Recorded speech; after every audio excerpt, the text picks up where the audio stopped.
लोक वार्ता न्यूज में आपका स्वागत है। मैं हूं प्रभात कुमार। मुख्यमंत्री नीतीश कुमार जी की प्रगति यात्रा शुरू हो गई है। इसके पहले वो हल्के तौर पर बीमार हो गए थे।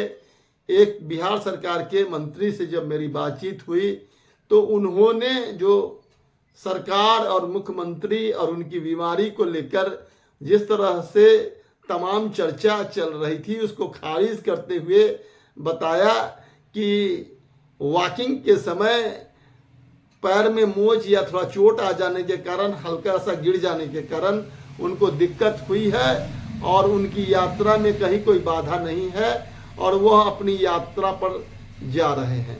इसके पहले जिस तरह से अमित शाह के बयान को लेकर पूरे बिहार में यह मामला शुरू हो गया था कि बिहार में सत्ता परिवर्तन होगा, विपक्ष परिवर्तन होगा और नया कुछ होगा, क्योंकि जिस तरह से बार बार भारतीय जनता पार्टी के नेताओं के बोल बदल रहे थे और कुछ जनता दल यूनाइटेड के नेता कहीं ना कहीं अपनी पार्टी के तरफ से सफाई से ज़्यादा भारतीय जनता पार्टी के तरफदारी में लगे हुए थे।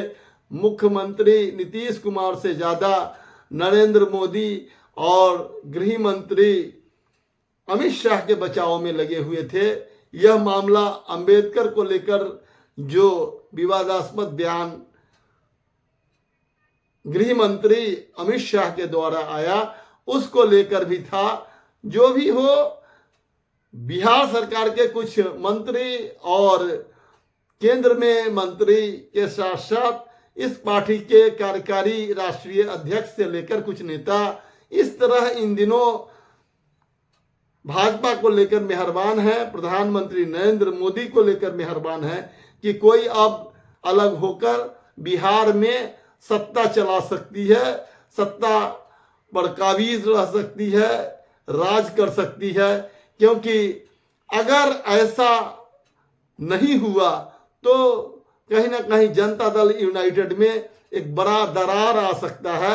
जो भारतीय जनता पार्टी के भीतर जो एक बड़ी शक्ति है उसने इस तरह से जनता दल यूनाइटेड के भीतर अपना स्लीपर सेल सजा रखा है कि अब नीतीश कुमार जी के लिए वह स्थिति नहीं है कि वह इस राज्य में विपक्ष परिवर्तन करा दें, सत्ता का परिवर्तन करा दें। फिर भी वाल्मीकि नगर से प्रगति यात्रा की शुरुआत हो गई है और वह यात्रा सीतामढ़ी, पहले पूर्वी चंपारण, मोतिहारी और वहां से सीतामढ़ी शिवहर होते हुए मुजफ्फरपुर आएगी और हाजीपुर जाकर इस साल का यह पहला चरण समाप्त हो जाएगा और दूसरे चरण की यात्रा नए साल में 2025 में होगी। मैं दो चार प्रमुख सवाल जो मुजफ्फरपुर से जुड़ा हुआ है उसको लेकर आपके समक्ष मुख्यमंत्री के आगमन से पूर्व चर्चा करना चाहता हूं।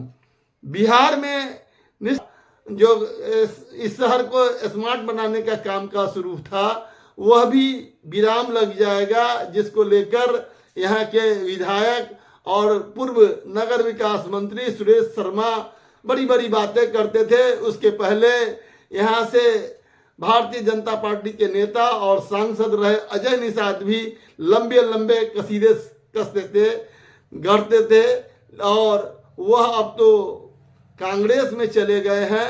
अब जिस तरह से यहाँ के कांग्रेस के विधायक विजेंद्र चौधरी हैं वह इस शहर को किस रूप में कितना स्मार्ट बना सके यह भी 5 साल में जनता देख चुकी है। अब ऐसी स्थिति में मुजफ्फरपुर को लेकर जब प्रगति यात्रा पर मुख्यमंत्री आएंगे तो इस शहर की प्रगति भी उनके सामने आईने की तरह होगी। हम जनता इतना ही चाहेंगे कि उनकी नज़र में यहाँ की सही सही प्रगति और यहाँ के सही सही भेदभाव और यहाँ से जो भी इनके जो इंसाफ से यह शहर वंचित रहा है वह मुख्यमंत्री की नज़र में आए। बहुत बहुत धन्यवाद, प्रणाम।